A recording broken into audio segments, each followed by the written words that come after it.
Welcome back. അപ്പോൾ എല്ലാവർക്കും ഒരിക്കൽ കൂടി ഞങ്ങളുടെ ഹൃദയം നിറഞ്ഞ ഓണാശംസകൾ നേർന്നുകൊണ്ട് നമ്മുടെ കുട്ടി വ്ളോഗിലേക്ക് ഒന്ന് കടന്നാലോ. അത് ഞാൻ തലേ ദിവസം തന്നെ പച്ചക്കറികളൊക്കെ അരിഞ്ഞു വെച്ച് സദ്യവട്ടങ്ങളൊക്കെ ഒരുക്കി വെച്ചതും തലേ ദിവസം തന്നെയായിരുന്നു കേട്ടോ.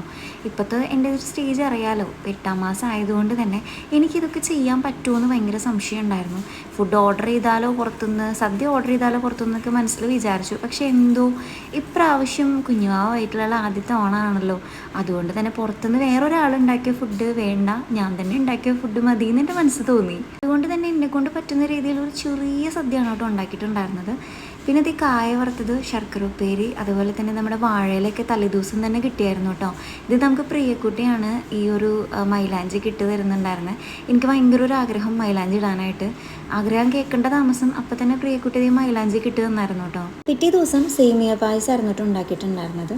പിന്നെ പായസം പപ്പടവും ചോറൊക്കെ നമ്മൾ അന്നത്തെ ദിവസം ഫ്രഷ് ആയിട്ട് ഉണ്ടാക്കുന്നതാണല്ലോ നല്ലത്, അത് തലേ ദിവസം ഉണ്ടാക്കി വെക്കാൻ പറ്റില്ലല്ലോ. പിന്നെ നമ്മൾ ഫ്രിഡ്ജിൽ സ്റ്റോർ ചെയ്ത് വെച്ചാൽ നമ്മളുടെ വിഭവങ്ങളൊക്കെ നല്ലപോലെ ഒന്ന് ചൂടാക്കി തിളപ്പിച്ചെടുത്തതിന് ശേഷം നമ്മളുടെ സദ്യവട്ടങ്ങൾ ഇവിടെ ഉച്ചയാകുമ്പോഴേക്കും ഒരുങ്ങിയിട്ടുണ്ടായിരുന്നു കേട്ടോ. കാനഡയിൽ വന്നിട്ടുള്ള ഞങ്ങളുടെ 2ാമത്തെ ഓണമായിരുന്നു കേട്ടോ അത്. ആദ്യത്തെ ഓണത്തിന് ഇതുപോലെ തന്നെ ഫുഡൊക്കെ പ്രിപ്പയർ ചെയ്തത് ഞാൻ തന്നെ ആയിരുന്നെങ്കിൽ കൂടി അത് അന്നേ ദിവസമായിരുന്നു കേട്ടോ പ്രിപ്പയർ ചെയ്തിട്ടുണ്ടായിരുന്നത്.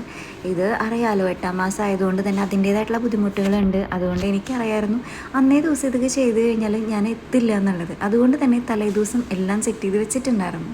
അങ്ങനെ ഇത്തവണത്തെ ഓണം കൂടി ഞങ്ങൾ വലിയ ആർഭാടങ്ങളൊന്നും ഇല്ലാണ്ട് കുഞ്ഞു രീതിയിൽ ആഘോഷിക്കാൻ പറ്റിയതിന് ദൈവത്തോട് നന്ദി പറയാണ്. പിന്നെ ഈ ഫുഡൊക്കെ കഴിച്ചതിന് ശേഷം വലിയ കലാപരിപാടികളൊന്നും ഉണ്ടായിരുന്നില്ല കേട്ടോ. പിന്നെ ഈ ഒരു ബബിൾ നിങ്ങൾക്ക് ഓർമ്മയുണ്ടോ?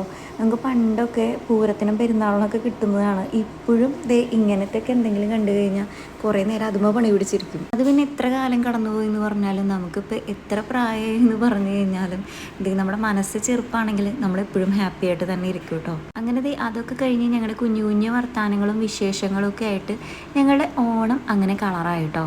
അപ്പം നിങ്ങളുടെ ഓണം എങ്ങനെ ഉണ്ടായിരുന്നു എന്നൊന്ന് കമൻറ്റ് ചെയ്യണേ. അപ്പോൾ അടുത്തൊരു വ്ളോഗായിട്ട് വീണ്ടും വരാം. അതുവരയ്ക്കും ടാറ്റ.